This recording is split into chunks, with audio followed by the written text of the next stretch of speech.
Hey everyone, it's Michael and Matt and Ruben from Bullion Now, bullionnow.com.au, bringing you a slightly chilly lead into the weekend. It has been so cold in The Melbourne. mornings have been terrible. Yeah. It's not been pleasant at all. And this morning, to top it all off, they're doing bus replacements on my line. Yeah, don't you hate that? It's just things you don't need on a Friday. But we made it. We're all here. Only a few minutes late. Funnily enough, and this sounds like I'm winding everyone up, but we were ready. Like, Michael and I were ready on time, so this one's not on us. We were attempting to make sure that our little special report from last week is actually going to work this time, and I'm still not 100% sure it will or not. So we'll give that a crack a little bit later in the show, and hopefully we can cut to our live reporter. Yeah, it'll be good. Yeah, It's a can't bit wait of to see a- what the new guy looks like. A live cross within a live show. We're getting pretty meta. Well, hopefully. We'll see. It looks particularly well lit today. Is this new? Or am I... No, it's just a little bit bright. Nice. I'll make that disappear in a second. Should have brought my shades. That's the one. We've got Andrew and Kath totally not rubbing it in that it is 33 degrees at where they are in Queensland right now. Oh, See, nice. The thing is, I'd prefer 3 degrees than 33 degrees. So other than the fact that I can't breathe, I am loving this cold weather. I'm having a And that's the dying end. in the corner. That's the end of Michael for today. Yeah, I'm still having this issue with my asthma. But other than that, I am loving this cold weather. Yeah? Yeah. Well, but in the morning, though, when you wake up and it's just that little bit unpleasant, It's great. well, yeah, I guess you're already up at, all sorts of obscure hours anyway. Living the dream. Mate, everyone else is heading to Queensland for winter. We're heading to Mount Hotham. Yeah, well, I mean, at least the snow Different makes the strokes, cold yeah. worthwhile. Yeah. No, it's just when you know, like, because of the breathing issues I've been at home a bit more than I normally am. And to have the Canara roaring in the corner, Yeah. I'm sitting there with my work, little blanket tucked around me, looking out the window into the garden with the frost.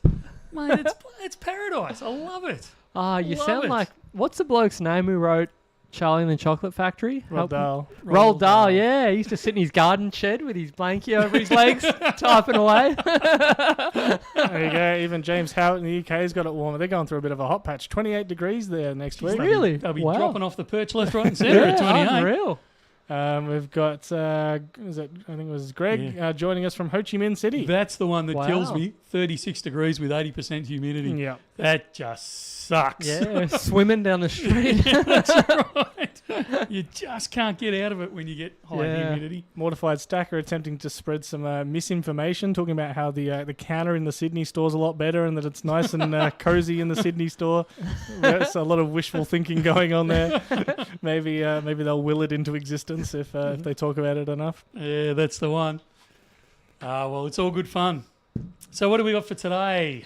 Rubes, what's kicking off? Well, we had I'm interested to hear what people had to think about the Luna 2 unboxing that we released earlier, what a like whopper. right at the start of this week. That was a long time coming. That must have been a month that we were leading into that because it came in dribs and drabs. Look at it. Look at you go.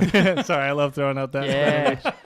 Alex did a perfect shocked face for me, and I appreciate it. Yeah, that's great. You love to see it. It's been too long. We've been saying that for a long time. We need another Another crazy, legitimately epic unboxing because Yeah. the term was getting too loose. Well, that's it. I our actually application of it. So it was nice to I see. stopped using it for a while because I'm like, well, Yeah. this doesn't really feel epic enough for me, but Yeah. it was worth bringing it back. Mate. You're doing it as well. Yeah. It wasn't just solely relying on you. So. Yeah, it definitely was not a one-man job. No. Yeah, it's good to I'd see. still be going if it was just me. It was good to see a few people grabbing things for their collection. Sadly, obviously, with anything like that, with some that are limited, there was people that missed out on some, but we did try and get in as many as we could. I think you would have bought them out on quite a few of them, I'm guessing. I think I thought we bought everything out, but Ads was saying that he's going to contact them because he thinks they might have a few more of a few things. Okay. So, Another shakedown. well, if there's enough there, we'll bring. I mean, if it's just 20 of something, we're not going to Yeah. do it. But if they've actually got a decent number, we'll do another import of some more. But sorry, Ads, I actually think you're wrong. I think we cleaned them out, but it Yeah. may be that there might be some more. But Oh, interestingly perfect. enough, we found some more Lunar Dragons 1 ounces. So they're gonna Just lunar dragons? just Yeah, go on. There's more to the story. they're the, what did you call them? The Mustafa lunar Mufasa. dragon. Mufasa. It's been years since I've done Lion King, mate. Your kid's a little younger than mine. Well, she doesn't watch anything at the moment. She doesn't know what planet she's on half the time. I'm drawing on my own. You know, that's what I grew up with. I think I just about wore out that VHS. I'm about the the same. old Yeah. Lion King. So these are going to hit the web. If they haven't already, they're going to hit the web very soon. Ads, if you're watching this, if you can let us know when they're listed, that'd be great. Should we give a little more context other than what we've just said?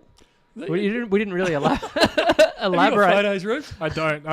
You only just brought these through just then. Yeah. So we found, I don't know where we found them. I don't know if they were part of the whole importation thing or these are leftovers from 2012. Yeah. But they're 2012 dragons with a lion privy mark. So these Not actual Lion King privy mark. This is purely a bit of inside banter. So for any Lion King diehards, you still get into it, but yeah, that's just what we've decided to call it. All right. So it's the Lion King special. No, they're 2012 dragons with the lion privy mark 50,000. Sure. We don't have that many. That's how many they potentially produce. Yeah. Just We're getting a lot of just portions of information at the minute. This is one tube. There's 20 in a tube. There's The total- more than 100 of them. Okay, there are more than 100 of them that we have. The total production originally, Give me a second. we I will don't find type out that fast. momentarily. Someone in the chat will probably tell us.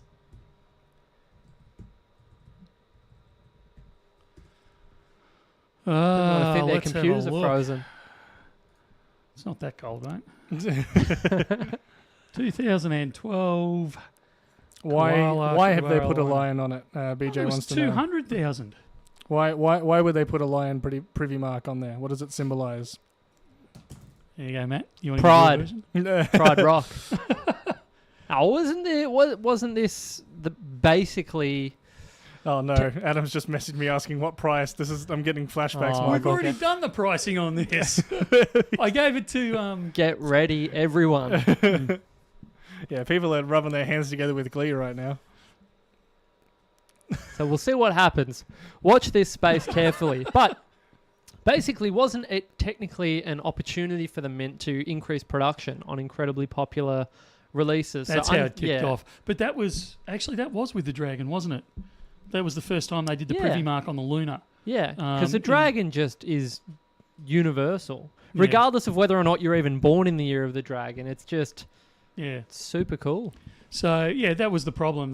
They'd limited the mintage to 300,000 of the 1 ounce Lunar, and it's still limited to that to this day on the 1 ounce. So they sold out, like when we taste super quick, the 2012 Dragon, I think was the first one that sold out pretty much instantaneously. Wow. Because you go back into the Series 1 and the early Series 2, if you look at the mintage numbers, quite often they didn't sell out, or it took them an extended period to sell out. But the 2012 Dragon, because it's the Dragon, just went absolutely nuts. So it sold out instantaneously. So there was this big, well, what do we do now? So the way they got around it, and it wasn't with the lion. I was hoping this was going to be brought up on this quick search I did, but it didn't. Maybe it was. I thought they produced a different one that only had 50,000 on it.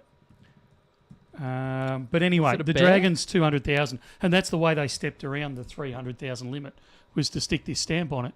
And they were incredibly unpopular when they were released, because this is just Perth Mint stepping around, and I can't believe it, and this is a terrible thing. And then after about 6 months after their release, it might have even been a little bit longer, people suddenly realised that these were more limited than the actual Dragon was. So all of a sudden they became super searched for, super popular, and everyone wanted them, and the price on them skyrocketed. So yeah, it's interesting times. Yeah, real ugly duckling type story. Absolutely. But what do you think of them, Michael? Now that we've, a mere 12 years has passed, looking back on them, what do you think of it from a collector's standpoint? Would you prefer the privy marked coin or the standard issue? What do you want me to? Which would I prefer? Mm. Look, I would actually say they're completely different coins now. Yeah. So I have a Lunar collection. I have a Lunar privy collection. Yeah. And they're two separate things. And I think that's what they are nowadays. Well, so let's I'm say you shaking can- like a leaf. Yeah. Sorry With about that. excitement. Yeah, but so you can only pick one. What's it going to be? The Luna. Desert Island. Luna. Without the privy. Standard. Yeah. Oh, so much. The problem is, and this is an issue for me on many levels, I'm a traditionalist. Yeah. Like aeroplanes. I don't like it when they modify aeroplanes and cars and things like that. Yep. I like, if you're going to have a vintage car, a classic car, those sorts of things, I like Factory them taken. specs. Yeah, I like them taken back to factory.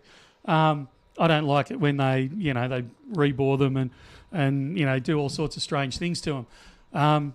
I recognise that they own it. It's their privilege to do whatever they like with it. Yeah. But for me, I'm a traditionalist, and it comes back to the same here. Yeah. That will link in very nicely to our discussion about the Sovereign. Does that fall under the same banner? People might have seen Perth released the design for their new Sovereign that they're bringing out.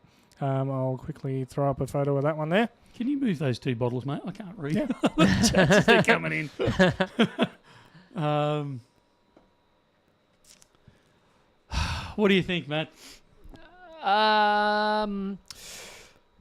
Okay. I don't know. I'm not thrilled.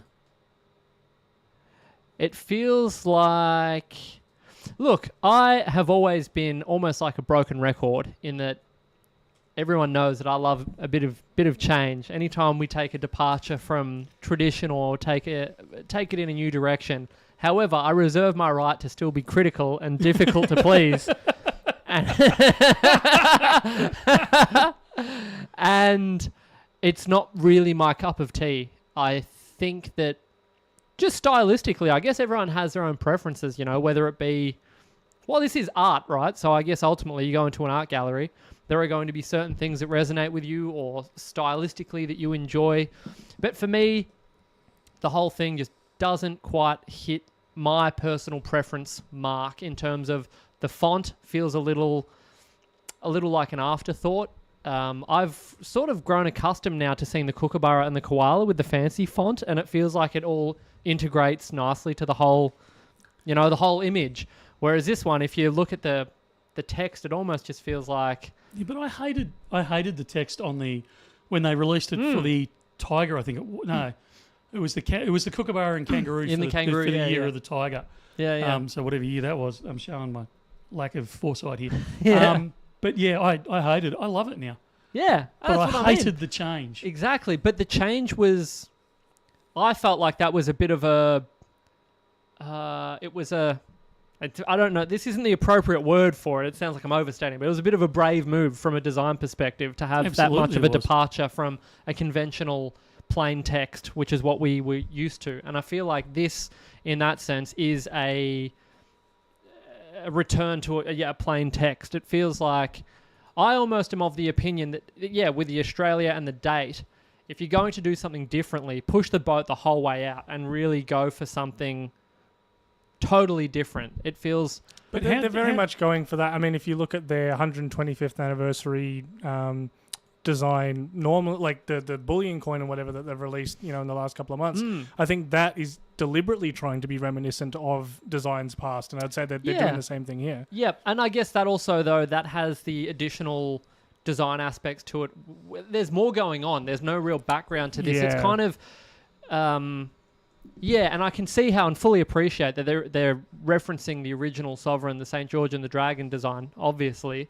But I guess not being a designer, just being a regular old critic over here, I would have liked to have seen that's us. Exactly, a little bit of background. Take it up a notch and do something. But a Sov doesn't have a background. That's right. So I know that this what, and then I'm sure I'd be sitting here being critical of it if they did do a background. That's what I'm saying. I'm a reflection of the collector community in that we are impossible to please universally. So when a design is universally praised, that's a miracle in itself. Absolutely, almost unheard of. But you are the king of asking for variations on a design to celebrate its, 50th or its 100th or its 10th or its, your big dig at the Royal Canadian Mint was the fact that they didn't do something special for the maple. Oh, I tell ya. And the more I look at it, here's what it's reminiscent of. And this is... all right, give me a second to get my thought out here because it's going to take a second. That design, if this was produced by the Melbourne branch, the Melbourne Mint, and they said that this is a reference to the Centenary Florin with the nude bloke on the horse, I could see that being a tie-in. That would be a really, really cool stylistic tie-in, but it has nothing to do with Melbourne or the Centenary Florin. I was going to comment on that. I'm not really seeing the original sovereign has like the helmet and like the bit of a cape kind of almost flowing behind him. Like yeah, that's it. It's been a very deliberate choice to go. Yeah, quite no literally more clothes stripped for you. back. Yeah. I don't actually have as much of an issue with St George on the horse, but it looks like St George and the lizard to me. Can we see it again, Ruben? I'm gonna. Yeah. This is I can keep putting it up. Good little bit of critical analysis. I think it looks. If you actually look at the original one, I think the dragon looks even smaller on the original sovereign. Someone was talking about, it looks too small, but I think the dragon actually looks rather I think small. the dragon's smaller, or is it further away? But yeah, I think proportionally it's right. I think proportionally the dragon is bigger, but I think it's.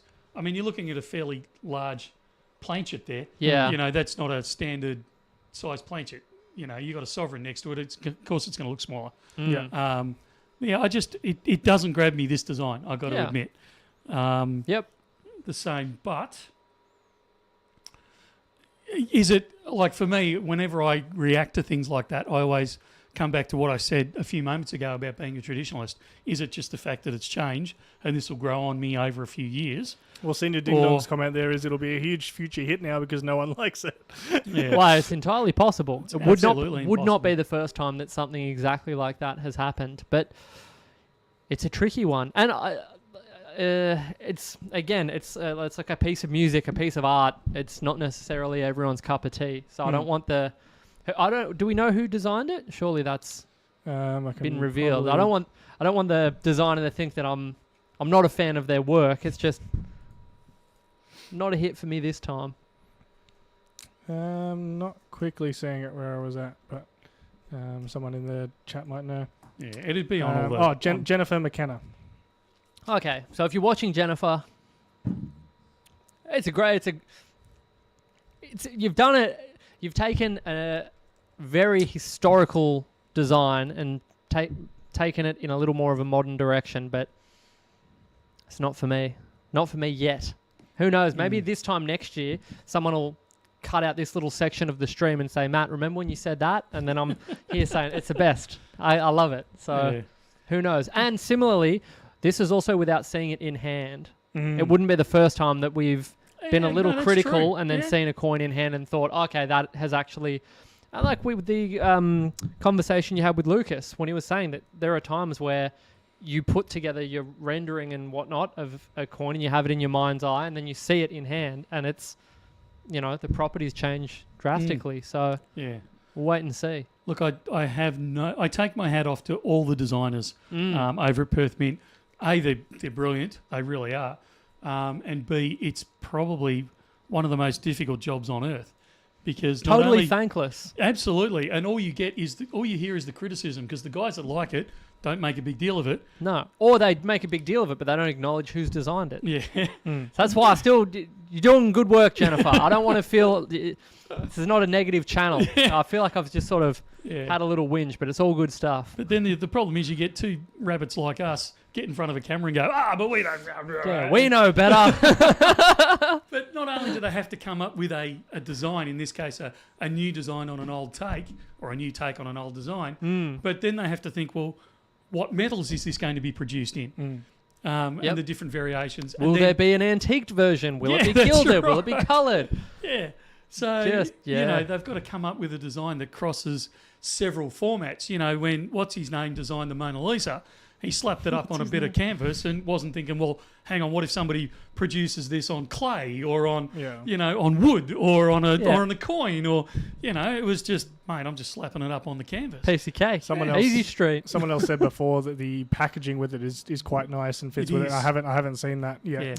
but that's another thing that we learnt that the designers are actually directly involved with as well when they do the coin. Yeah, they that was then interesting. also do the packaging, so it does allow for that little bit of a flow between the two, which I think which is quite good. So there's a couple of questions on there about did BN get any. BN didn't get an allocation of these. It's not up their alley. But Little Coin Shops absolutely got some in the Sovereign, and I believe it's next month.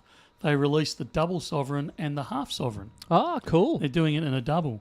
And I've got to say, I was looking at the artist's impression of it yesterday. I actually don't dislike it as much in the double Sovereign. I don't know why. Well, this is a thing. We'll have to see. Yeah, We'll watch keep your coming space. back. We'll check back when we can physically have a squiz, Yeah. and we'll get the definitive take on it. There was a question there from George. Hi all, I collect the annual Australian Sovereign and didn't see a 2023 one released. Any idea if there was one released? We're talking in proof or bullion? Because there was a proof.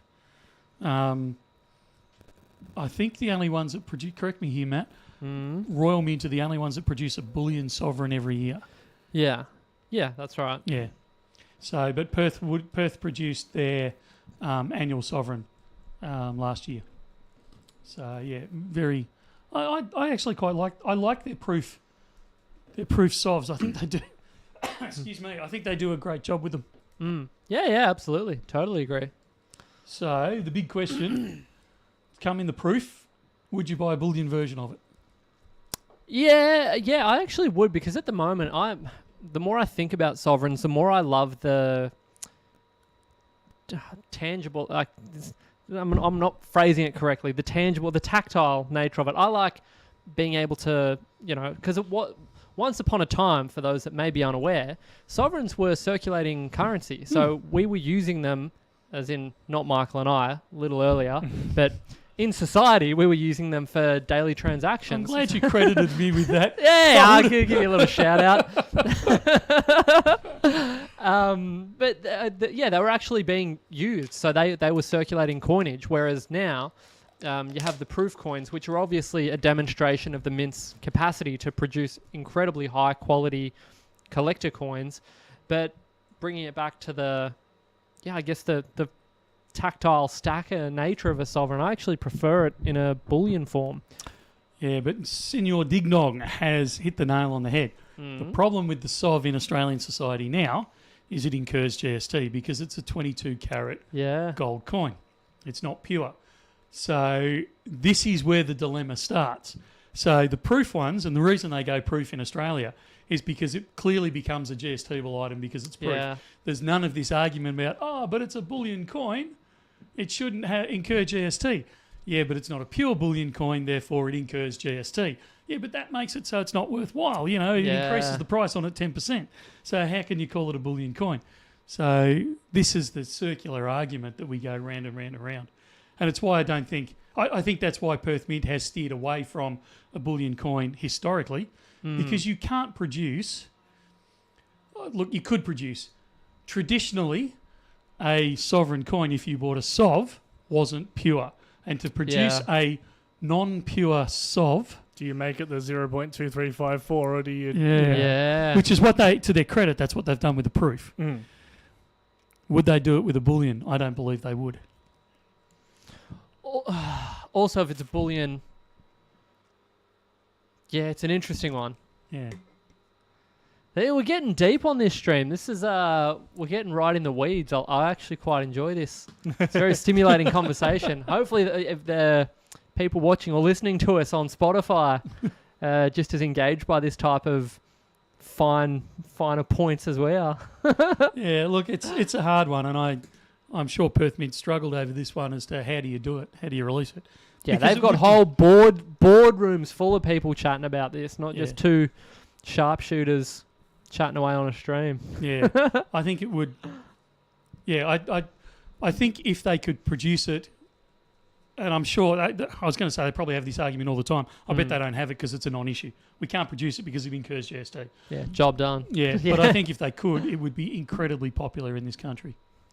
Comment from Andy there talking about the ridiculousness of some of the 22 carat GST, especially since the 22 carat coin in the 1980s, with a $200 gold coin, was theoretically a circulating coin. Obviously, GST wasn't in at that point. No.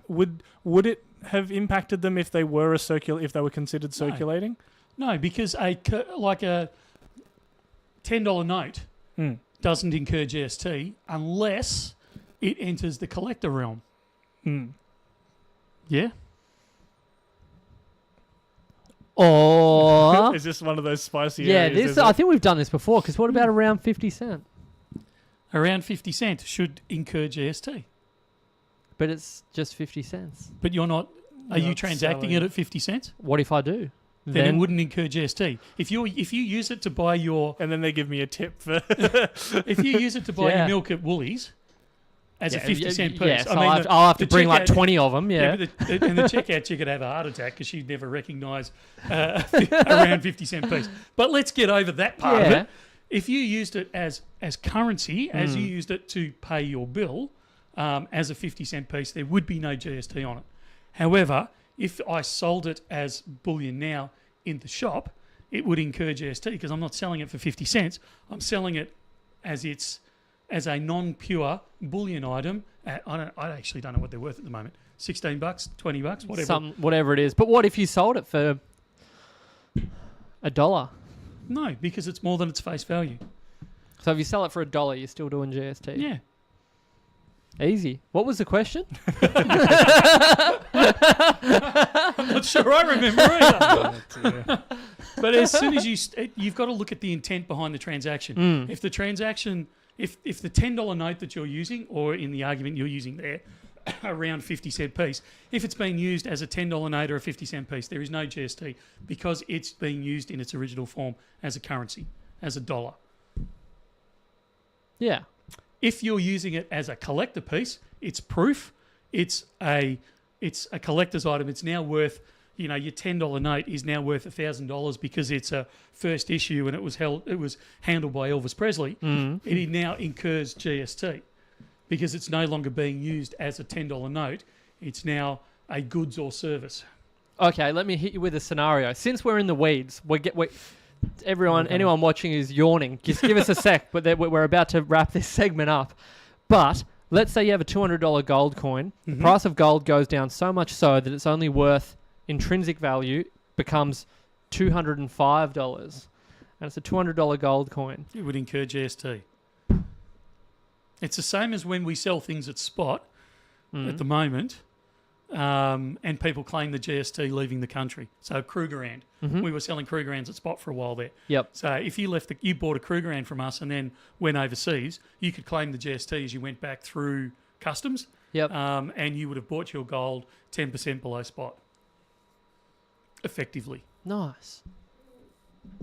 Oh, that answers that. So the bigger question, or the more confusing question on that one, is if it has 190, because this is what used to happen back in the day, in the dark days. I used to go to auctions and you'd buy a box of mixed stuff, to have all sorts of things in it, and in the bottom of the box invariably was $200 coins, and you would have paid $160, $170 for them. Now, if I sell that for $170, $180, do I incur GST? Because even though it's got a $200 face value, I'm selling it as an item below its face value, but I'm selling it as an item, not using it as a currency. It's doing Matt's head in. Do you also get... I can give you the answer if you like. Hit it. It incurs GST. All right, what if you were to simply deposit it at the bank? Doesn't incur GST, which is what we used to do. We used to go straight from the auction house. We'd pull them all out of the bottom of the box. We'd head round to the bank and say, I want to cash these in, please. And I'd walk out with $200 notes. I'd walk out with $200 worth of Australian currency, and I'd just hand it over a $200 gold coin that I'd paid $160, $170 for. That's simpler times, huh? Yeah. We used to do it with $10 coins as well. Ah, yeah. Yeah. There's a question there continuing about the SOVs and the face value on them. Why do Perth give them a $25 face value and not just keep it as one sovereign if sovereigns are still legal tender? And it's an excellent question, and it's one that we need to direct back to the Perth Mint. It has to. because we don't. Is it just because they wouldn't be able to get through Treasury a new thing under the denomination of sovereign? Yeah, because they have it would be like producing a threepence again. Yeah, Yeah. they You can't go, do it. Yeah. Because that went out pre-66. So you cannot produce you can't produce the old currency again. So the pounds, shillings and pence. So it's got to have a face not value. even on a cool commemorative, 125th. I think they should. Yeah. I think they should, but they won't. So, Yeah, it's probably a good idea, a though. little bit out of their hands. Yeah. Yeah. Look, it's unfortunate in this country that we've interpreted it that way, because in New Zealand they haven't. So they have. We I thought it literally. was a direct copy. It is. We literally cut and pasted the New Zealand GST legislation when we took it on board. So ours is almost word for word, even to this day, to the New Zealand one, but they interpret it differently. They say any of those bullion coins do not incur GST in New Zealand, which is cool. a far better way to do it. Yeah. Far simpler. There you go. I want to talk about the box on the table. I don't know if I don't think this is one they're going to be able to launch midstream, but I wanted to give people another little heads up, like we did about the Lunar Series 2. I had to laugh. Someone commented on the Lunar video, Michael, and said we gave absolutely no heads up that it was coming. I'm like, we've been talking about this for Really? months, and on the stream Yeah. before we said it'll either be coming Monday or Tuesday. It's, We gave lots of incorrect heads up. Yeah. Heads up. I maybe actually it was thought we just the did. boy that cried wolf. We'd said, hey, it's Yeah. coming, and I would have taken that criticism. The fact that we didn't give any heads up, I think is wrong. Yeah, Yeah, Because I attempts think were we gave made. too many. Yeah. yeah. I'm pretty sure Desi backed me up actually on that one. I'm pretty sure he's like, right, seriously? Yeah. No, we're not giving the monster box away. I'm sorry to say. Well, I'm happy to give the box away. Oh, the box. All right. Hang The on, outer careful. box. Yeah. But I'm not shipping it out. For anyone who says, I'll take it. We do not ship Without the monster contents. boxes out. It just causes absolute carnage. So if you want a monster box, come into the store. We invariably have them. Sometimes we stack them up in the corner of the store so people can grab them. Other times, if you just ask the guys and we've got a spare one, we're quite happy for you to take it away. We don't charge for them. But we will not post them out. Full stop, end of story. Not doing, not happening. So yeah, there will be an unboxing of those coming, but they're not 2024 Eagles, Michael. They are Really? not. No. Sealed and all, when could it be from? What does this say? That doesn't give me any information. I mean, I was going to say, if you can interpret off that, you're doing well. It says WP for West Point, but beyond that, I'm not sure. Didn't connect that. Yeah. So these are 2015s. They are. Oh, So right. I actually made mention of this last week, that because around the world, particularly through Europe, but around the world, the sale of silver coins has slowed right down, Right. particularly because of the new tax structure in Europe. Everyone is getting time to dig to the back of their vaults and find out exactly what they've got buried there. And all sorts of interesting things like the Series 2 Lunars are floating to the surface Yeah. as people are cleaning out their vaults. So it's not just Bullion Now that goes, wow, I didn't know we even had these. How long have they been sitting in the back there? Yeah, they were ready for a special 6 months ago.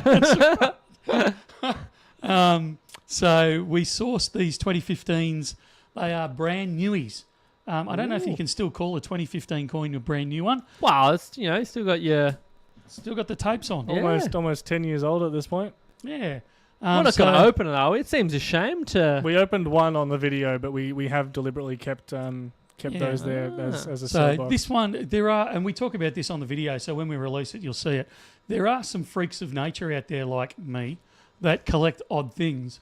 And the West Point monster box of Eagles is one of those strange things, because they didn't produce them for very long, and they produced them in very limited numbers.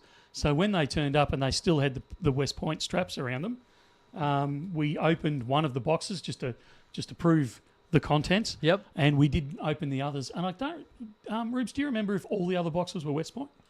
I believe they were, yeah. Yeah. So Where does the hierarchy sit between the other mints? Like, is West Point, to your knowledge, like the king dog? Because I thought when we unboxed some 2013s, I think they were San Fran, and that was I remember people getting up in arms about us cutting into those. Is there a bit of a hierarchy? I might have to ask any of our American the American viewers guys are going to be far more au fait watching. than me on this. But yeah, if there is a bit of a collector's hierarchy on which mint is best, they still produce the same coin at the end of the day. But yeah, it's one of those. You've always like your packaging and your extra little collectibles on the side there as well. We'll probably also find it's a year-by-year basis as well, because it's almost like saying with sovereigns, is it Melbourne, Sydney or Perth? And you say, well, yeah, it depends entirely on the year as to what production requirements were at which mint and so on. Yes, Metal Inquisitor, there is 20 in an Eagle tube. 20 in a tube. Yeah. Look, it's an odd one. And look, I'm not the biggest fan of Eagles. And I've said this many times. But it's not that I don't like the design, because I actually do like the design. Look at the designs. photo I took, mate. It's so so regal and Bring majestic. a tear to your eye. Look, I think the coin itself. I actually like the coin itself. I don't like the international hype around the coin, because 90% of YouTube videos and stackers and those types are American. So they say, oh, you got to buy the US Eagle. You got to buy the US Eagle. And look, if we were having this conversation in the States, I would actually agree with that statement most of the time. Sometimes that gets a little out of hand. But in Australia here, we pay so much for a US Eagle to ship them over here, particularly during COVID and the tail end of COVID. Like, we couldn't... Silver at that stage, I think, was in the high 20s Australian dollars per ounce. And I think for me to import them, it was something like $70 Australian. It was just insane. Yeah. So it was like, at the end of the day, and somebody's already made this comment, there's still 1 ounce of silver. So yes, they're government issue, but they're 1 ounce of silver. So why am I paying so much extra? And in Australia, particularly in Australia, you do pay so much for them. Actually, I don't think these ones are badly priced, because we've scored old stock.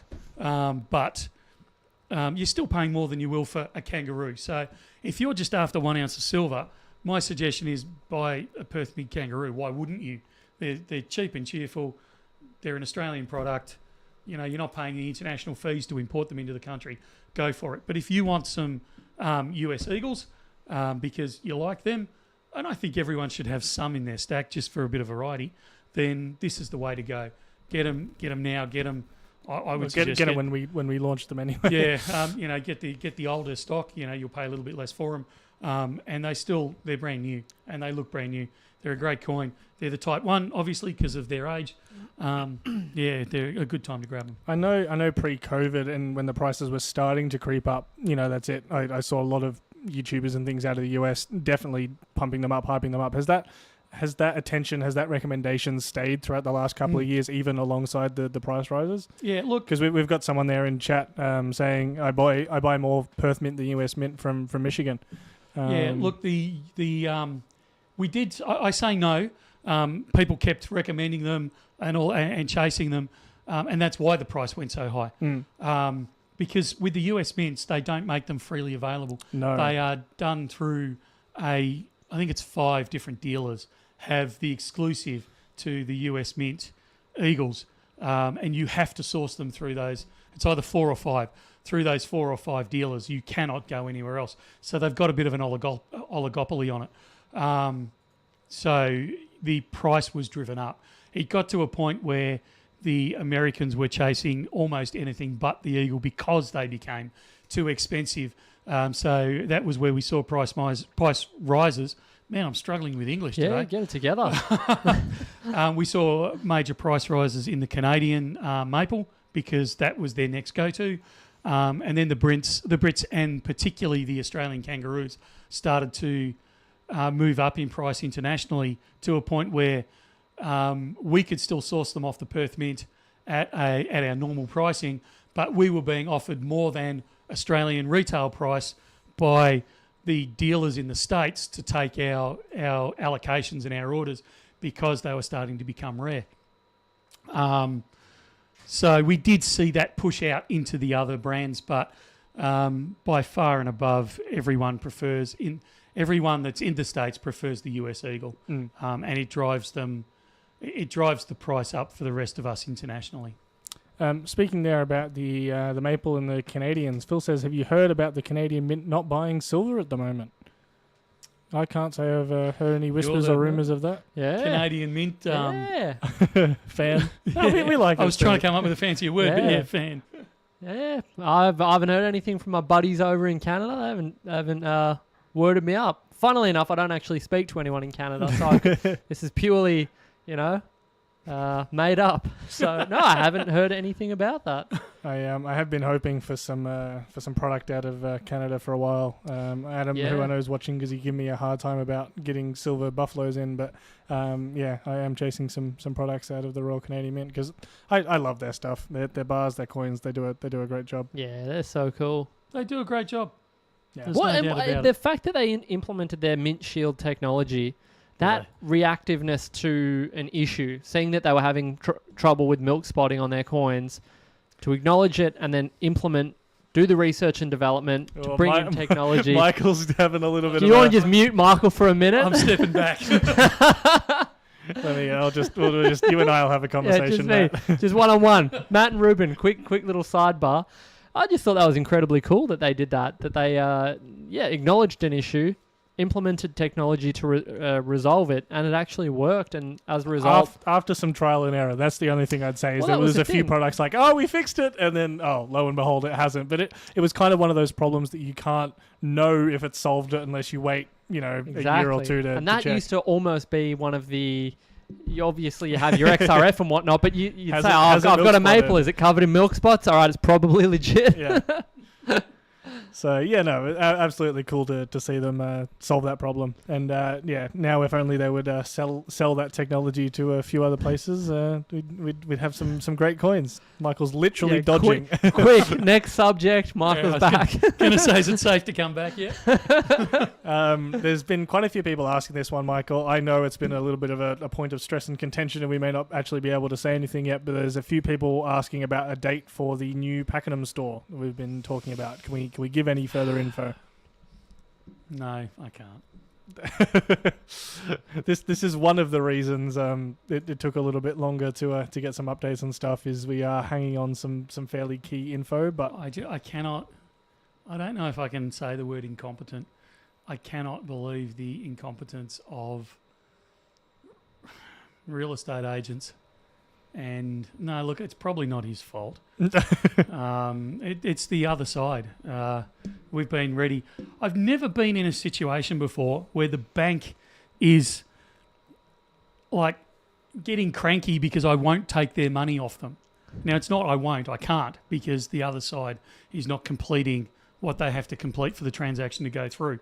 But I'm taking, they're not heated calls, but they're certainly, it's certainly animated discussions with the bank of, look, we're trying to give you the money, just take it. And me saying, well, I can't. They won't let me sign yet. And yeah, a bank is begging me to take their funds. I've never been in that situation before in my life. It's rather odd. This is a complete opposite to people saying they can't withdraw cash from an ATM. You're having to say, hold it up, stop the truck. Look, they're being, I got to say, and if I'm going to, Sierra's just asked, but I will actually mention the bank. The Commonwealth Bank have been, we are the first to bag out the banks. We really are at the head of the queue here. We give them hell. I cannot tell you how good the CBA has been over this transaction. And full shout out to Tanya, who's our account manager, and Dale, who is her boss. They have just turned themselves inside out, bent over backwards, done everything they can to try and get this moving and get this going. They have been brilliant. So a big shout out to CBA and a really big thank you to them. But yeah, I've never been. We were meant to settle on this property at the end of January, and we still haven't settled, and we still don't have a settlement date. I just can't work this out. This is good. This is very live, unfiltered. This is what If goes it was on. completely unfiltered, to be a few extra words in there as well. Ruben didn't have his little technical difficulties Yeah. button.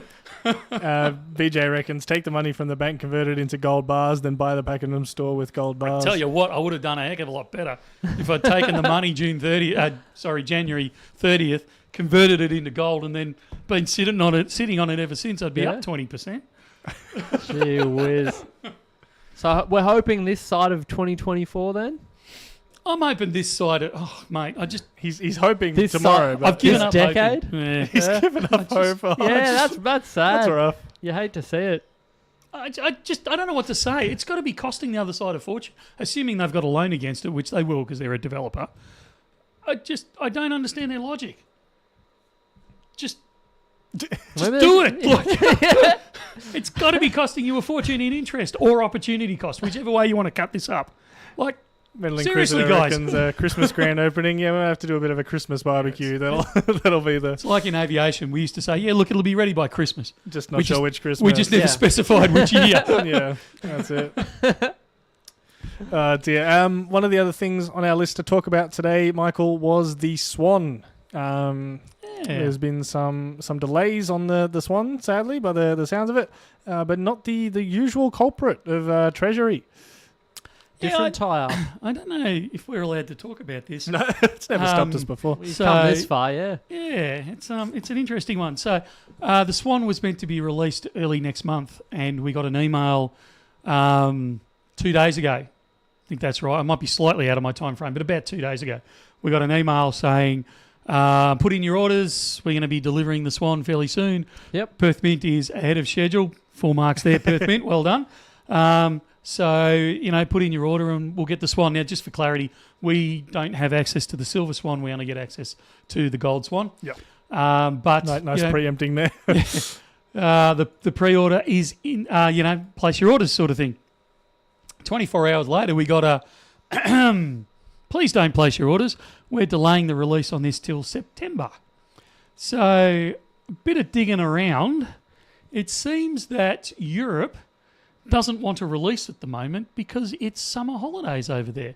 And they find that they don't get a good reaction to releases during the summer holidays. So maybe some of the Northern Hemisphere people can comment on that. I've just been asked to clarify from some of our backroom people if you're talking about the Swan or the Emu.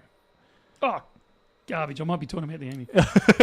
Let me confirm. You told me Swan before, but apparently, yeah. Yeah, we were talking Swan I earlier. think you need to take everything Michael just said and potentially apply it to the Emu, not the Swan. Give me a second.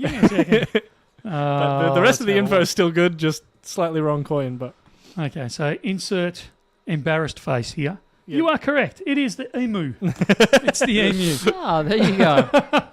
there you go. So we don't get access to the Silver Emu. We only get access to the Gold Emu. Yep. We got the here it is, all ready for release, and then the next day we got the hold fire. We're not releasing to September.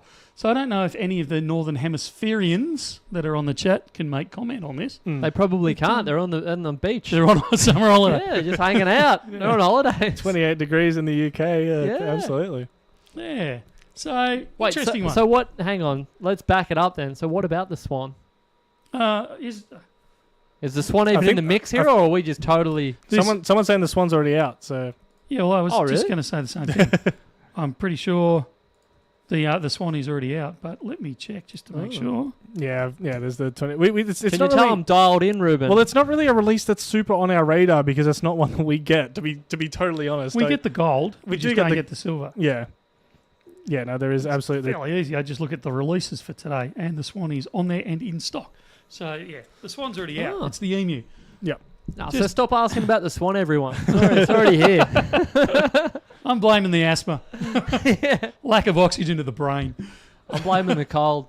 That's right. So yeah, I don't know if it's a big, obviously it's a big deal because they've decided it's a big deal. But I find that fascinating. That Does this happen? Is there a precedent for this, for releases being adjusted or shuffled around Well, based on various? I don't believe Things? so. Yeah. I mean, yes, they've slid, but I've never heard them Out of slide it. necessity, if it's production limitations or whatnot. But I've never heard anything being slid because of the summer holidays. yeah. But thinking about it, it would be like doing a release in Australia over the Christmas January break. And I know like Perth Mint every year. Like we get monthly releases, particularly for LCS. There might be half a dozen to a dozen coins are released every month, sort of thing. Yep. But particularly January, but December and January, it'll drop down to 2 or 3, and January will be like one coin release, and it will be at the end of the month type of thing. Yep. So, having thought about it a little bit more for a moment, it probably does happen here.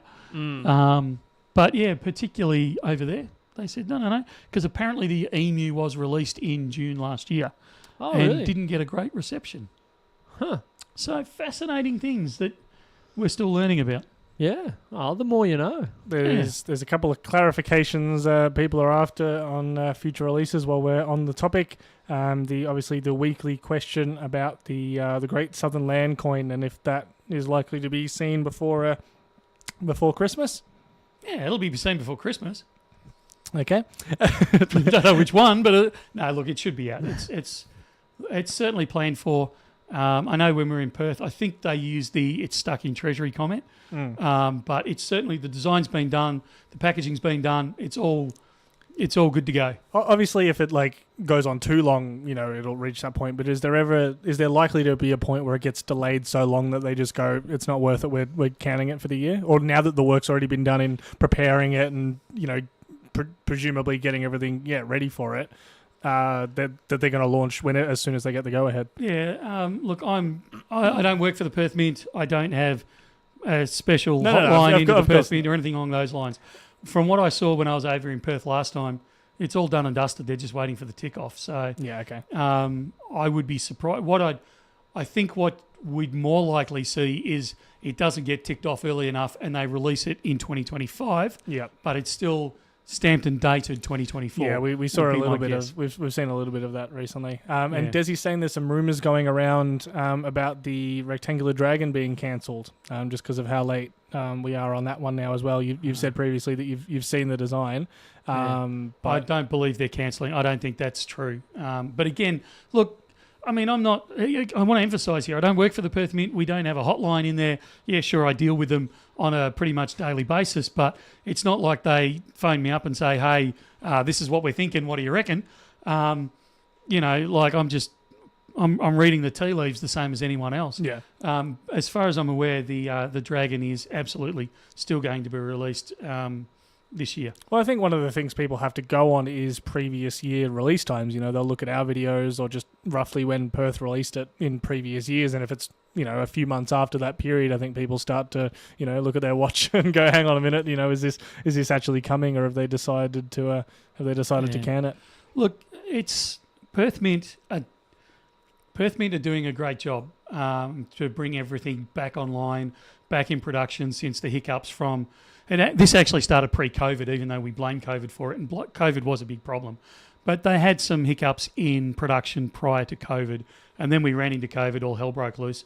After COVID, they have actually introduced new, and they're still doing it, new minting lines, so new production lines. And that obviously impacts on current production while they introduce those sorts of things. So they've done a great job to bring things back up into line. But even now, if you talk to them about production schedules, they all start getting nervous tics and short-circuiting and stuttering, because it's still issues for them over there, and getting things particularly out of, we joke about it frequently, but getting things out of Treasury, designs out of Treasury, is hard work. You and I know that dealing with government departments, whether it be local, state or federal, is horrendous. They can't produce anything that's Australian legal tender without the stamp of, they're a state government organisation. They're almost a pseudo-private. They're owned by the state government, but they're almost considered to be a private organisation. They kind of live in this no man's land. So not only are they not quite state-owned, they are state-owned. They're not quite a state organisation, but they are trying to get permission to produce an Australian currency from a federal department. So you can imagine how much trouble they have on a day-to-day communication level. So it's still difficult for them. We do joke about it, but it's still hard work. So things get knotted up in Treasury. And I know when I made similar comments to what our viewers here are commenting on. When I actually said that to Neil over in Perth Mint, he just about had apoplexy on me. He just like it was. I can't believe you're even asking me this question. You should see the dramas I have to work through to get this, ticked off, and it's just like trying to bring a mammoth back to life. It's horrendous for him. Goat saying that the Perth Mint have some 2023 Brumbies and 2023 Myths and Legends in stock at the moment. Are we able to get things like that in stock after they've kind of run their exclusive cycle? Like now that they're up just on their retail shop, clearly 2024 now they're listing a 2023 coin. Can we order any or? Sometimes is the answer to that one. So what the Perth Mint do is they run the minting operation, the wholesale operation, and the retail operation as completely independent organisations. Yeah. So once something gets allocated to the retail store, like they might allocate 5,000 of a coin to the retail store, it just because wholesale has run out doesn't mean they'll drag them back from retail. Occasionally they will, but most times they will just say, "No, sorry, wholesale's sold out. You can't have them." So this is a problem for us semi-frequently where people say, "Look, you're telling me you can't get them, but Perth Mint's got them in their retail store." Yeah, I know, but short of me flying over to Perth, queuing up, buying them for retail price, flying back to Victoria and selling them in the store, I actually can't get them 9 times out of 10. Every so often I'll pitch the question and they'll go, "Yeah, all right, just this once we'll drag them back for you," but it's pretty rare. Bit of a shout out to the fact that we've got an old Engelhard up on our website at the moment with about 10 minutes left on the auction. And at the same time, I'm going to pitch to Adam and ask if anything has happened with those dragons yet, because there's a few people asking what our plan was with them. Oh, I just got to work out pricing, hey? Well, they've done pricing. I just shot the message. Of course, they answer with a question, which I didn't see because I'm trying to watch the stream. But we should get a message back any moment from ads as to where they're at. This one might be a bit of a one for you, Matt. Why did we see the Sydney and the Melbourne Mint close? Why are we now down only to the Mint in Canberra and Perth? I suspect, and I'm riffing here. I should preface this with this is not Mint advice. Exactly. Yeah, this is not official Mint sanctioned information. I would suggest it was possibly due to demand, like the just actual how much production was being required, So the circulating sovereigns going right up to 1931 and then thereafter the departure from the gold standard, we just may not have needed as much production basically. I guess machines would have got far better as well, the output of a machine is just crazy. We went far more mechanised through the 60s, 70s and the 80s, and so what took 2, 3, 4 blokes a day to produce. Fashion with their hammers. They could plug in one of those machines and produce all of that production in an afternoon. So they didn't need 4 or 5. How many they had? 3 in Australia, Melbourne, Sydney, Perth, and then because Canberra wasn't operational at that point. Canberra just replaced the other 2, combined them into one, and pretty much, yeah, because they could get all the technology centralised into one place and production into one place, and produce similar numbers. So I would, again, this is not official Mint advice, but I would put forward the fact that production got far easier, so they could produce more out of one spot. And then Perth, with their ties to bullion and mining and all that sort of jazz, would have been well positioned to facilitate that. Perth was scheduled to be shut. It's only because they fought. I don't know how enthusiastically they fought, but basically they said, well, we don't want to shut. How are we going to survive if they take... Because they produced all the 1 and 2 cent pieces over there. So when that all went, it was a case in the early of, 90s, but what do we do now? So that was when they started really moving into the gold side and the bullion side and the... Start making quackers. Yeah, start making more the collector series rather than just shut down altogether. It would have been good if Melbourne Mint stayed open. Be so handy just having a mint around the corner. Pete's talking about the fact that the WA government, there was talk of them selling the mint, and wants to know if the mint ends up in private hands, what would happen with legal tender coins? The Perth Mint Yes. is what we're talking to. Yes. They're Again, interesting. non-mint advice. Yeah, no, Yeah. I've actually pitched this question to a couple of the guys over at Perth and some other guys, and they don't think it's going to be an issue Really? because they will just pass the same as they've already done. Mm. Perth Mint operates under its own special laws. The Gold And they- Corporation Act or whatever Yeah, it is. Yeah. and they will just adapt it to suit that. Okay. Yeah, that would be very interesting. So, look, you know, Yeah, I'm not quite sure what the reception would be to that. I think yeah, there'd be a I'll lot let of you know when mixed we finish opinions. negotiations. Yeah, it's early days yet. I do love that bit. Desi wanting to know which is producing more at the moment, whether it would be Royal Australian Mint or the Perth Mint. Say that again. Which mint would be producing more? More what? Yeah. I'd say Perth if we're talking bullion. No, that's exactly right. If we're talking circulating currency, it's RAM every day of the week. But if we're talking the collector bullion side, it'd have to be Perth because that's what they're tooled up for. Aussie Rob asking if we're going to be getting any more of those 1 ounce dragon bars with the Yes. the cherry blossom. In fact, they should be back up for pre-order, and I don't even know why they're for pre-order because I actually thought I fell across some in the back room the other day. But yeah, we're absolutely getting some of those in. They are the bee's knees. I'm still calling them as the production of the year. Jeez, Yeah, you it's a have- big you have call, been and saying we're that only all year. halfway there. But I did have a question mark because I love those 1/10 intrinsic tenders. Yeah, they're super cool. So they're the Yeah, hold your horses. Wait until a December stream, and yeah, that's super cool. I love what they've done with that. Yeah. So and they've actually they got permission to do it, but they actually yoinked the shilling ram, the design. Yeah, I thought I'd seen that. Yeah, around the traps before. So Permission? Who do you seek permission from for that? ram. Not the ram, the Pun. ram. There's a bit of a pun there. Royal Australian Mint. Really? And they gave the permission? Yeah, apparently so. Because it was out of copyright or out of trademark or out of... Oh, so they didn't Whatever need the to give asterisk- permission. They just And that said, was the response. Was like a Mickey yeah, Mouse type setup. Yeah. You can actually, it's fair game. So Very I think it's similar an to the- absolute... I think it's a perler. I really do. Yeah, it's very cool. Similar to the buffalo out of the States as well. I think it's just kind of one of those designs that's now... Like a public domain sort Yeah. of thing. Yeah. So just a slight side step on that one. That's If you're after the like us. 110s, we only have about 700 left in stock at the moment, and our next delivery is not due for about 3 weeks. I think it is 2 to 3 weeks.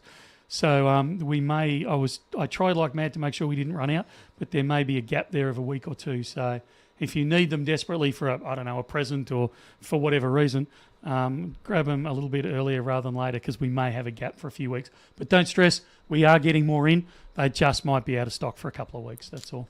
Dave asking if we'll get in any Zombucks and Silverbacks. I think there's been another launch of some Silverbacks, the silver variety of the Goldbacks.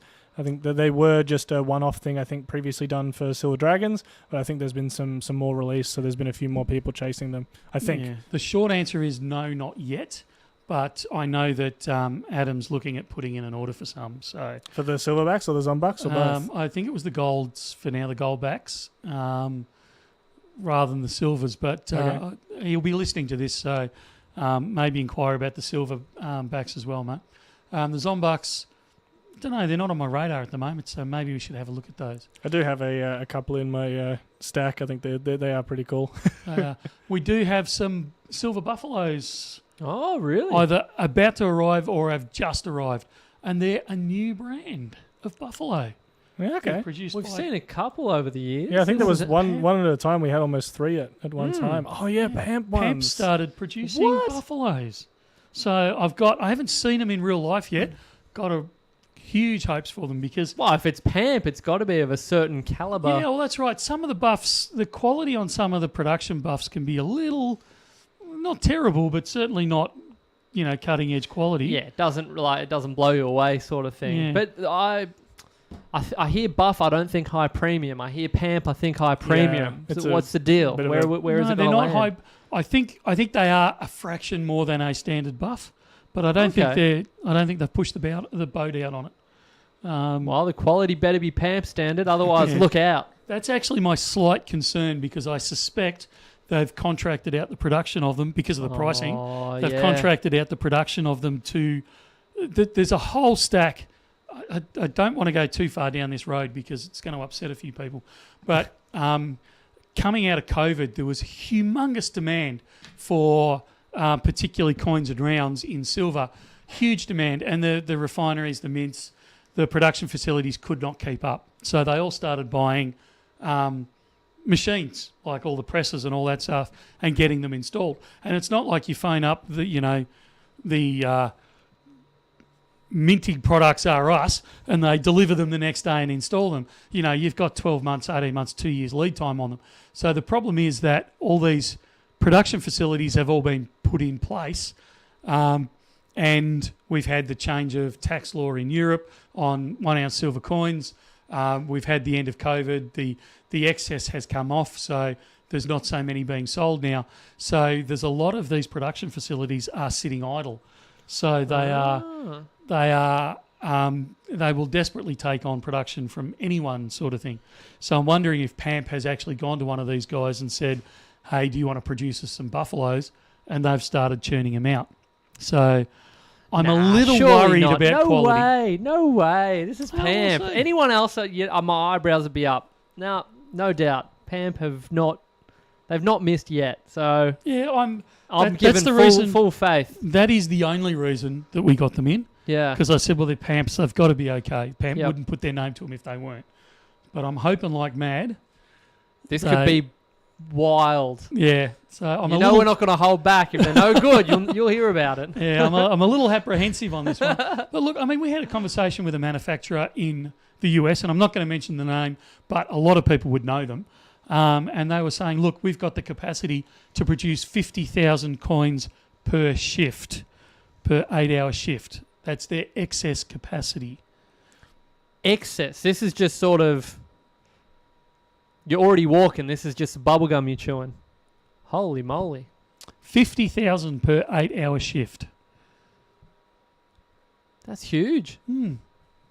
Yeah, I always love looking at like some of the, even like looking at mining and things like that, and how many ounces they'll produce it. Like the scale that some people deal with at times is just absolutely crazy. Yeah. Speaking of scale, good segue to the Sydney conference. Oh, I thought you were going to go for the Dragons. Yeah, Speaking of scales, I haven't. Dragons are up. Are they? Genius. Yeah, I have put the link there. I wasn't going to do it too much attention because I know the website will be very sluggish alongside. But we can now talk about whatever we like because no one is now watching. Yeah, gone. Crickets. they'll come back once the website slows to a crawl and. Well, dragging us back to my segue. Hey.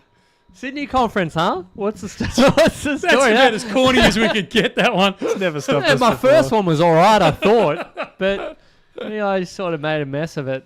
Sydney conference, gold conference. How about it? I'm excited. Yeah, unreal. Just call me Big Kev. Everyone under the age of about 30 has no clue what I'm talking about. So yeah, we will be there. Skippy, what's the dates, Rubes? August? I want to say 26th. 26th. But I Is will the double check Monday- myself. Yeah. Monday the 26th is the Eureka. It's got a name now. Oh, has it? I thought so. Maybe I'm totally mistaken. It's the Eureka Night. I don't know if that's the technical term. Yeah, Eureka 2024, your guide to getting started in gold, brought to you by Bullion Now, Australian dealer of physical gold, silver, and other precious metals. bullionnow.com.au is the There you the go. headline that's been given. Yeah. So yeah, the free Monday is the 26th, and then the conference itself continues on to the 27th and the 28th of August. So the With free ticket. with Michael speaking as well on We're making an on appearance on the Wednesday. So the Monday night is free. You don't have to go to the Tuesday and Wednesday to qualify for the Monday night. You need to get a ticket because Crown, isn't it? Mm-hmm. Crown have kind of said, hey, you can only put so many bums on seats. We need this to be ticketed because last year it was standing room only. So I think they got a little little antsy with the number of people we packed into a room. Yeah, there's a note on it here saying this event will sell out as it did in 2023, so make sure to book as early as possible. Yeah. So look, it's a free event, but don't think it's one of those dodgy free events. It's not. It's actually not a free event in that it's costing us quite a lot of money to put it on, but it's absolutely worth it because the information is, to continue the corniness, is gold. And it really is the speakers that are there. And I'm not saying that just because we're one of the speakers, but, the speakers there are great. We cover a lot of different bullion-related topics. It's designed around the beginner and the experienced. And we make all the speakers make themselves available after the, I don't know, what do we go for, Rubes? About an hour and a bit, something like that. Everyone kind of makes themselves available, and you can go over there and say, look, I know you said this, I know you said that. What did you mean? I've got this scenario. Can you kind of talk me through it? Those type of conversations go on and on and on well into the night. Well, that's it. It's good this time because there is now this 3-hour section after the actual talks for that kind of mingling and things like that, as opposed to last time. There was quite a few people that wanted to hang around and chat, and we ended up eventually getting kicked out by the Crown staff saying, "Hey, come on, guys, we got to go." So they weren't happy. It's good to have that window there for that purpose. Yeah. So that's the Monday night, and it's well worth coming to. So if you're in the neighbourhood, if you're going past the neighbourhood, if you can afford to get to the neighbourhood, do it because it will actually absolutely be worth it. And it's not just the speakers there; it's also the environment that you're in. Sometimes stacking can be a lonely endeavour, and it's good just to hang out with people. Not that you need to be yelling into an echo chamber where Matt and I are going and we have a conversation and he agrees with everything I say and I agree with everything he says. It's not like that, but it's someone that's coming in that you can talk to that will have a similar base belief in it, but will have a very different take on it. So you can go, oh, I never thought of that, or I don't agree with that, and this is why. That's I can see why it works for you, but it wouldn't work for me because of X, Y, Z. So you can have all these really good conversations with people that are in similar belief structures, if you like, to what you are. So it's absolutely worth coming, even if you're just going to get those conversations and hang out with people. And let's face it, you'll get free drinks and nothing wrong with that, and some free hors d'oeuvres that walk past. Yeah, all the good stuff. And you also never know who you'll meet. When we had the little, I think it was our sort of official lounge area where you could just sort of take a load off between presentations and what have you. And there was a point where I was just having a seat and a gentleman came and sat next to me and we got to the talking. It turns out he's from Brinks.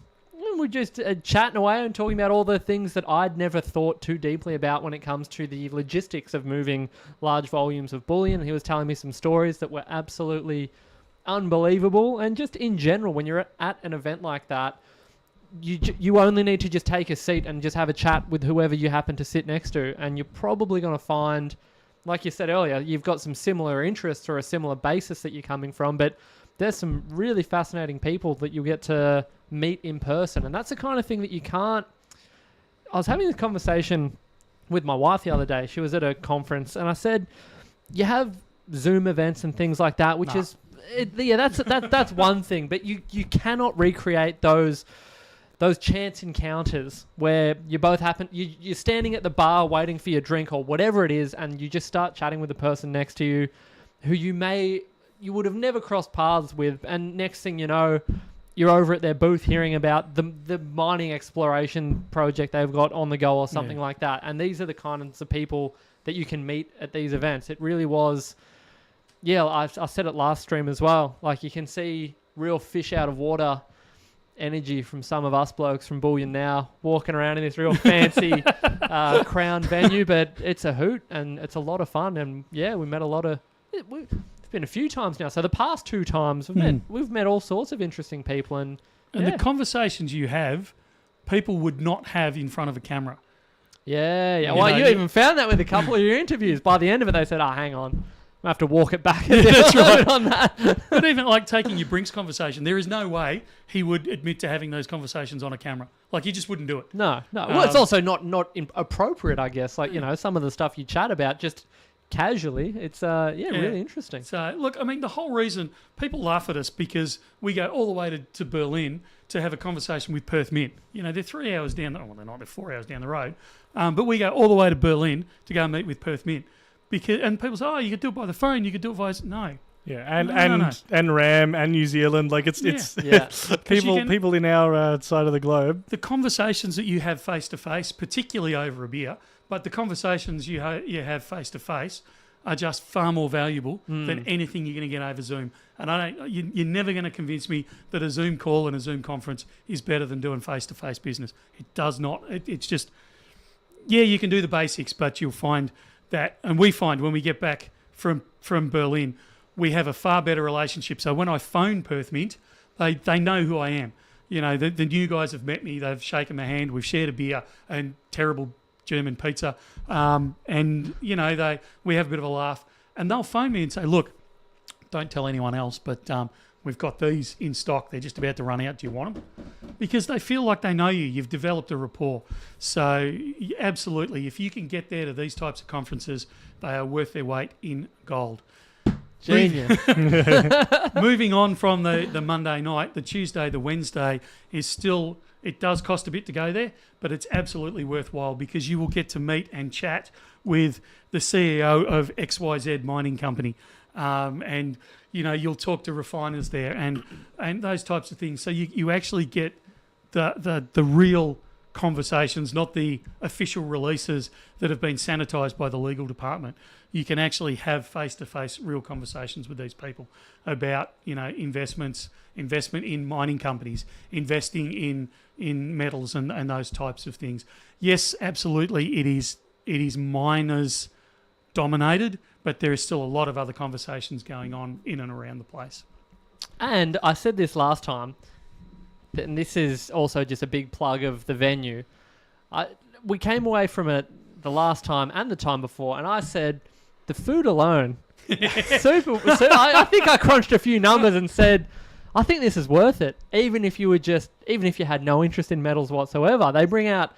It's like a breakfast thing, a morning tea, a lunch, an afternoon tea, then the drinks thing afterwards. It's sort of, there's no shortage of service at the venue. So, yeah, it's worth it on a lot of fronts. I love it. All right, I think if now, you can get there, get there. Yeah, the end. What's next? That's it. I think now is the time for us to attempt to go to our live cross. We've got the new guy. We're gonna try it. We'll see. We may if have this doesn't work, forget it. We it's never ever happening. We may have to come back with technical difficulties. We will see. But all right, let's see how we go.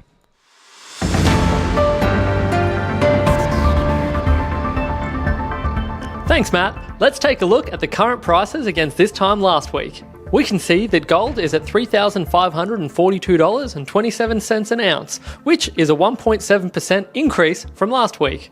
Silver has also increased by roughly 5% in the same time frame, sitting at $45.85 Australian. Platinum followed in their footsteps and increased by 2%, currently at $1,473.84. Now off to Matt for the analysis. Thanks, Matt. I'd like to introduce to you all the official Bullion Now metal meter. This is a visual representation of the current sentiment, volatility, and general atmosphere in the market. These price movements indicate fluctuations that are notable but not extreme. This increase in price reflects a fairly typical fluctuation for the metals. Therefore, this week, the metal meter stops in the moderate zone.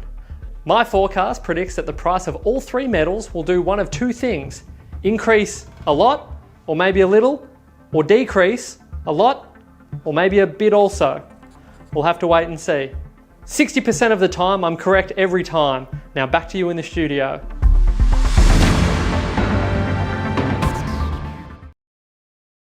We are back. Unreal, we made it. Sorry, I just want a close-up of that reaction. I pay these guys too much to do nothing, seriously. Way too much time on their hands. Can anyone tell that we found our green screen hiding out the back?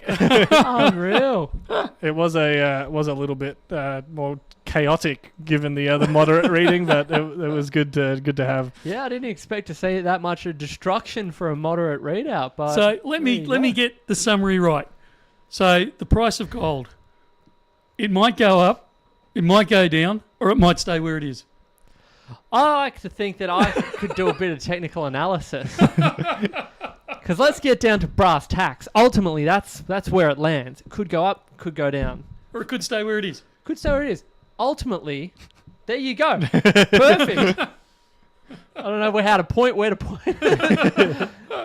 I don't know. Maybe that's a little... So you're not a fan of the readers of the tea leaves? Yeah, perhaps it's a veiled dig. But I think that... Very thin Well, veil. yeah, well, Would've man, guessed. it's just one of those things where I think perhaps sometimes the technical analysis people or individuals that get right into that's all well and good, but when you take it I don't think you can take it too seriously, given that effectively you're right, you're reading tea leaves, you're saying, oh well, based on I put my Fibonacci overlay over this and it could go, and then at the end of it it's essentially it could go up, it could go down. Yeah. There could be resistance here, and then it blasts right through it, and they say, oh well, it went right through it. Yeah. Well, unreal. I didn't expect But we were that. right, because it paused there momentarily and then broke through, and we said it could break resistance here. It cracks me up, because when I'm bored, I watch some of these technical analysis. I'm like, oh yeah, okay. And look, there is I sound like I'm bagging it out totally. It's a measure of human psychology. So, there is some legitimacy to it. But it always cracks me up when you watch them and they Technical go... analysis is horoscopes for guys. Yeah. It's not exactly wrong there. But it always cracks me up when they go back and they go, last week we said this, and this is why we were right. And you think, yeah, but that wasn't what you were actually saying. Like, Yeah. you just... Like, you're trying to make what you said last week fit to what happened this week. Yeah. See, I was right last week, but my actions were the opposite of what's actually happened. But yeah, it's interesting. It's very easy to be correct retrospectively when your prediction was could go this way, or somewhere in the middle. A week later, yeah. So next week we'll check back on that little theory from that new reporter And say, guess what, guys? You would not. We read were about right. it. But I think, like, not trying to defend technical analysis too much, but it absolutely is a measure of human psychology. And you can see retrospectively where people panic and where people, petrol's a classic example. When petrol went through $1 a litre, everyone went, I don't know if you remember back to that, Matt, it's probably before your time, but everyone freaked out. Oh, I'm never going to pay more than $1 a litre. That was the resistance level. Once it went through, and for a long time there, we saw it go to 99.9 and then it dropped back a bit. Yeah. Then it go to 99.9, then it dropped back a bit. And it kind of nudged up against it while they got people used to it, used to that psychological, it's near enough to $1, and then it blasted through it. We've seen a similar thing with $2. It's kind of gone through it, come back, gone through it, come back, gone through it. But eventually it'll blast through it and keep going. But if you talk to a service station owner, they will say to you, there's a drop-off in fuel sales when it goes through $2 because people are reluctant. And you can see that in the charts as well. When there will be a cluster where sales happen or don't happen because of human psychology. Yeah. But it's not bulletproof. You can't say it will do this or it won't do that. You can say, well, it kind of went there and maybe it will this time, but maybe it won't.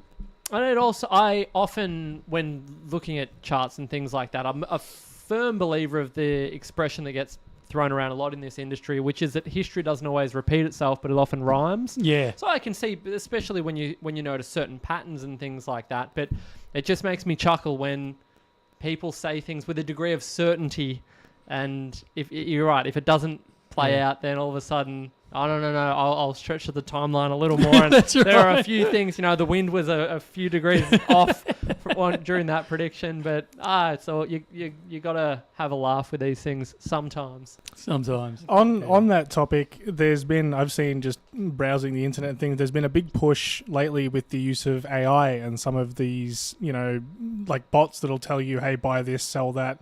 Is there any... I would say, is there any use for things like that moving forward? Like, obviously, it's not something we're going to say, yes, you should be doing this or not doing this, but is there any place for anything like that within precious metals separate to stocks, or is the future there for it? Yes. Okay. I mean, that's it. Obviously, not knowing exactly what it'll take, but I think, I've had a few people ask about that in store, and wasn't sure what your thoughts on it were.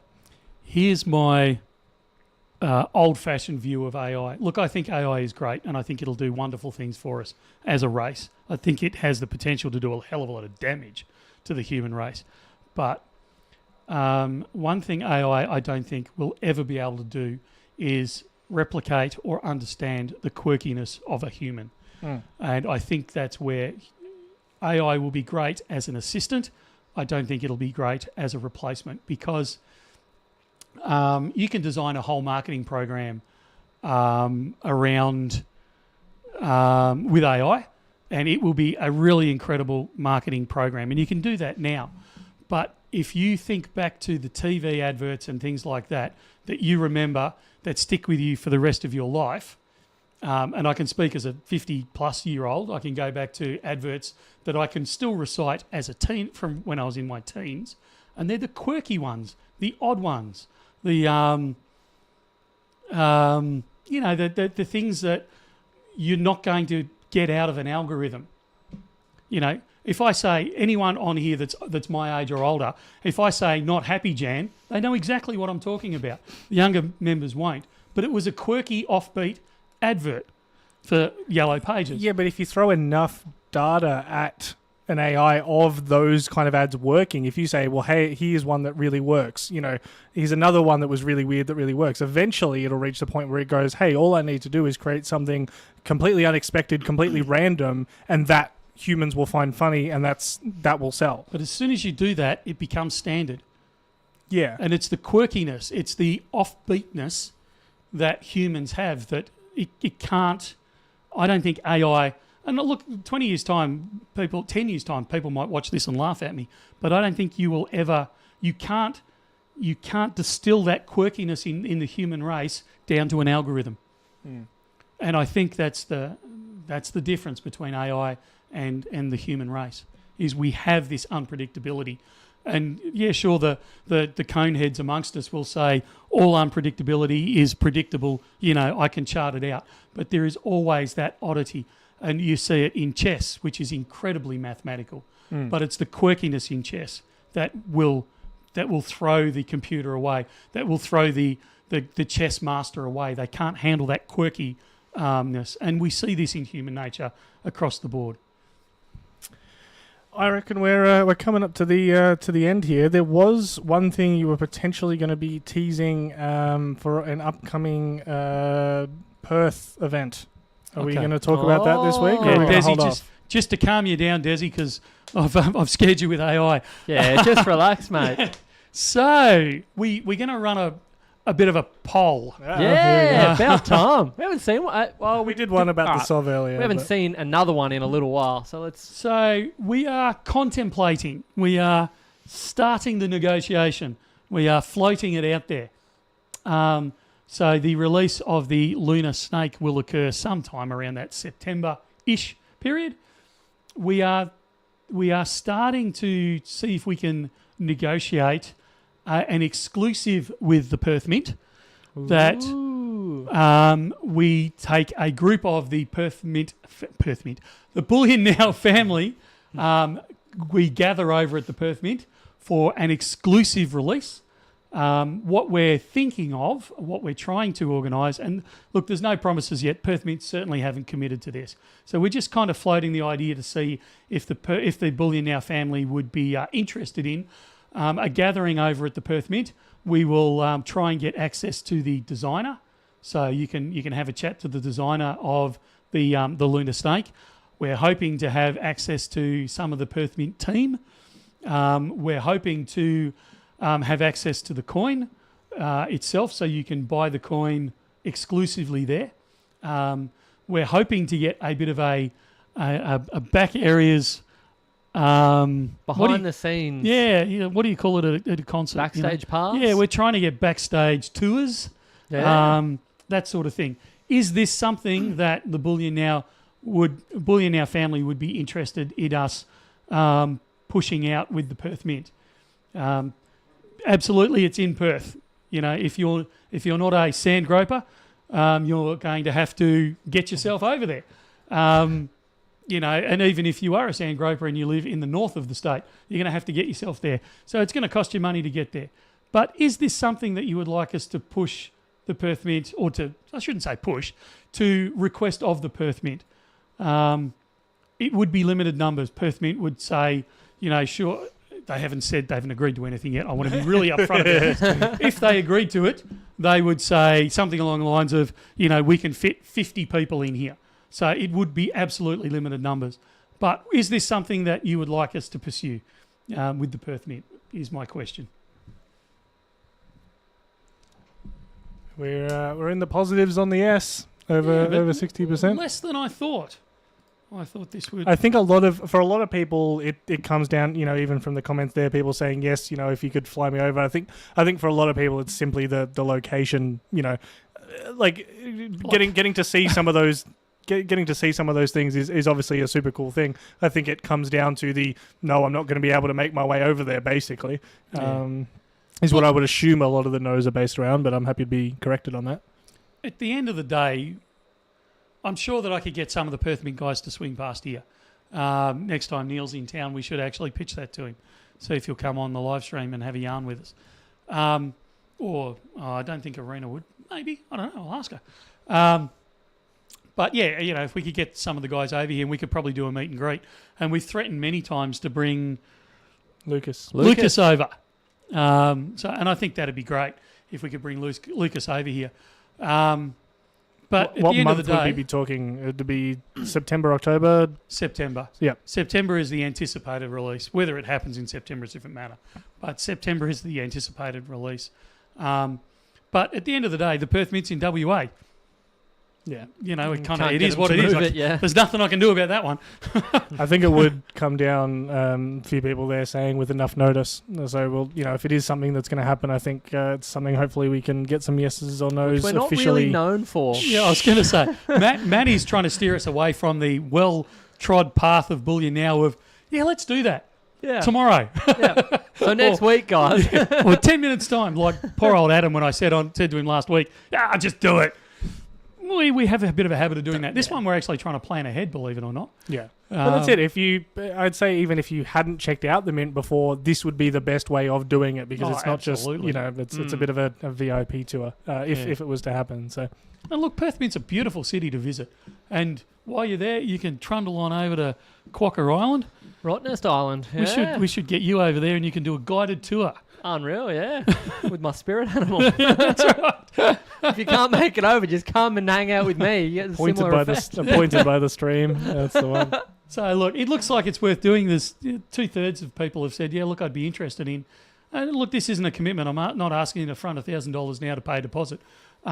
This is, if there's enough people, and I think there is, we'll talk to Perth and we'll see if we can get something happening. Good stuff. I think we're ready to hit some questions in a certain amount of seconds. Sounds good. So 4,000 questions in 15 seconds. Yeah, there you go. Or thereabouts. If you had a question you'd been sitting on, and we hadn't got around to answering this stream, or if you were saving one especially for it, hit us rapid fire. I will attempt to keep Michael and Matt as quick as we can on this, but we do have we have been known to blow it out on occasion. Have been known to get Somebody's been asking distracted. about the Sydney store, Yes. and I think they're a bit confused by it. At this stage, there is no announcement of a Sydney store. Yep. Just an interstate store is all we've committed to. There you go. How much is too much silver to own? Depends what other things you've got invested in. Would we ever set up a direct deposit system from our website where you can set a set amount to go to unallocated? As in on a monthly basis type of monthly, scenario? weekly. I get my pay and X amount of it goes towards silver or gold. We have explored this. We are exploring this. I'm hoping so, but I'm not giving a date on that one. Do you regret opening your new shop yet, Matt? No, not at all. It's been successful. Like, you're happy with it? Yeah, I've been thrilled. It's funnily enough, I was saying this to my mum this morning. I've seen more of my family now than I ever have before. Like, because my dad has an office just up the road. This is way too much information. But my dad has an office just up the road because he attempted to retire and failed. So he set up an office and he drops in when he has his little coffee breaks, or he goes to the post office, and then mum comes up and all my family members just drop in and Excellent. It's actually been like really wholesome in that sense. Yeah, I loved it. Still do love it. Once you get a combined shipping quote, can you add items and ask for a requote? Yes. Uh, The phone guys have just walked out, but Yep. yes. When are we releasing the Eagles on the table? I think they're going to be released today. The video's ready. It's just some pricing we've got to sort out. So, Pricing's done. 365 Days of Silver. Has the monster box in front of you been checked for a tracker? Bit tongue-in-cheek there because they were the one that... 2015, we didn't have the technology. Yeah, they were the one that did the video on April Fool's that fooled a lot of people about a that's tracker right. in the box. So, still well played there.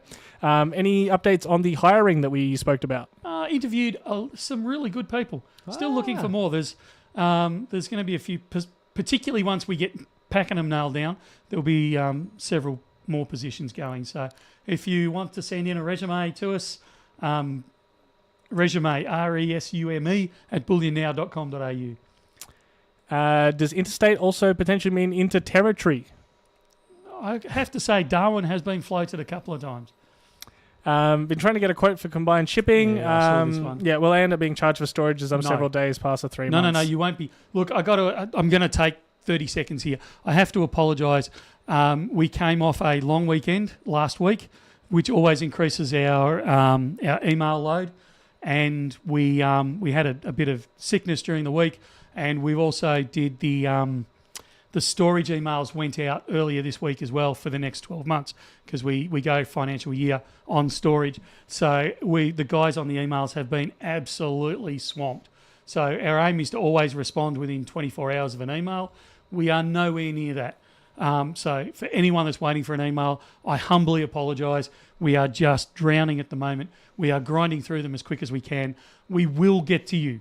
I promise we will get to you. But yeah, it's unacceptable, but it is just what it is, and very unfortunate timing, so I do apologise. One of the other things I see happen a little bit is if you keep emailing, one of the problems is it can put you up to the top of the list, as in like rather the bottom of the list, because we were trying to clear some of the older ones first. And so if you're trying to keep poking us about something, it can actually, keep putting it further and further away. So just one thing to be aware of potentially. Now who's going more than In what state did Michael get his latest XRF license? Victoria. Yeah. Silver price up this week. Are silver sales up or down in the last week? Up slightly, I would say. Moderate, like the metal meter said. Yeah. You should also probably just reiterate, Michael, with people sending in their resume, what sort of... What role? Yeah, what staff you're looking for. Look, there's several roles. So we're looking for a generalist. So someone that can, do a bit of everything, packing, picking, even end up in sales. We're looking for people on phones. We're looking for people to serve in the store. We will be looking for roles that I don't know exist yet for Pakenham. So that's how I ended up working here. Yeah. I remember that conversation. I've got nothing for you, but we'll find something. Let's start Monday. Let's go. Yeah, I said, all right, well, I'm booked in. Here I come. Yeah. Any horses in gold available? I'm going to say no, but we're doing the clean out for the stock take for the end of the financial year, so anything is likely to show up. Would we ever get a penny smashing machine for our shop? A what? A penny smashing, like a coin stamp. When you go to like a commemorative, like at the Perth Mint, they do the little... Haven't thought of that one. Our shop here is too small to add extra things to at the moment. If only we were opening a new one. The chair in the corner is sort of at the absolute limit space-wise. Kylene says, can we take a 6-month-old to the Gold Conference public night on the Monday? If he gets upset, obviously we'd excuse ourselves. Absolutely. If not, can we get a live stream? Look, absolutely. I want to overemphasise that this is incredibly family-orientated. I love when 8-year-olds and 10-year-olds and 15-year-olds come up to me and say, I've started stacking, or my parents have bought me this, or I want to buy that. We love those conversations. absolutely bring your kids, bring your parents, bring your grandparents, bring your cousins. I don't know, how far out are we going? Far as you want. Silver's Yeah. also antibacterial, so if the baby puts it in their mouth, you don't have any stress. No, choking hazard. No, Oh, yeah, that's a bit stressful. Yeah. Don't he's mind not me. speaking on behalf of Bullion Now. I am not ending up in that lawsuit. Yeah, so a little subtitle, this is not baby advice. And I'm suddenly concerned for your little one. Will there ever be a 1/10 gold in buybacks on the website? It does happen occasionally, but not frequently, I have to admit. Has Michael recovered from the 1/10 silver live stream pricing incident last week? Yeah, look, it was good for a laugh. Given gold price jump, what is price prediction for year end without technical analysis? Look, I'll be happy if we can maintain above $3,500 Australian. I got 2 1 kilo tigers and 2 1 kilo dragons this week. Many thanks. You've done incredibly well. Yeah, well done. Yeah. Uh, And you're right, just ring BN if it's urgent. Nothing is ever a problem, and I'll second that one. and I reckon we've gotten to the bottom there. Can you guys give non-financial advice over the phone? Yeah. Yes, just it's got to be non-financial advice, but yeah. How useful it'll be, I have no idea. I can't tell you what colour to paint your kitchen. All right, that is the end there. Sounds good. So we're going to draw today to a close. I hope you've had fun. I've just impressed that I've managed to breathe and talk for an hour and a half. You've done well. Huge effort. That's rare. Thank you, Matt, for coming in.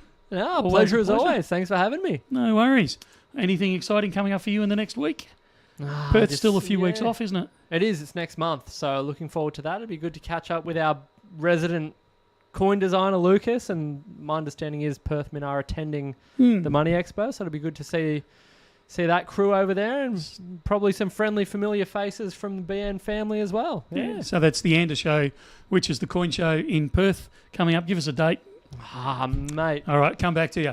Rubes. Yeah, get Ruben and do a little send-off as well. We've got the American Eagles on the desk there. The 2015s will be going up hopefully soon. We'll be aiming for tonight, but if not, keep an eye out for the YouTube video on those. They'll be up there. We've got a couple of thousand, but they will still be quite popular, I think. So keep an eye out for that one.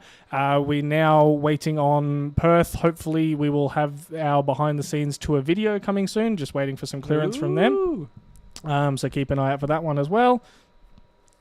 And someone asking if there's any swap meets happening, like the Silver Stackers meeting or things. Have we heard any word on those lately? Silver Stackers meeting's gone a bit quiet at the moment. Yeah. Or the, what do we call it? The metal meetup. Meetup has gone a bit quiet at the moment. So we should chase that up and give it a bit of a promo soon. I think that's about all that's on the radar. We'll stay tuned for some more updates, and we will be here next week for another live stream. Money it all Expo again. as we leave. 13th and 14th of July. Where is it? South Perth Civic Centre. Beautiful. Same as last year. Same as every year.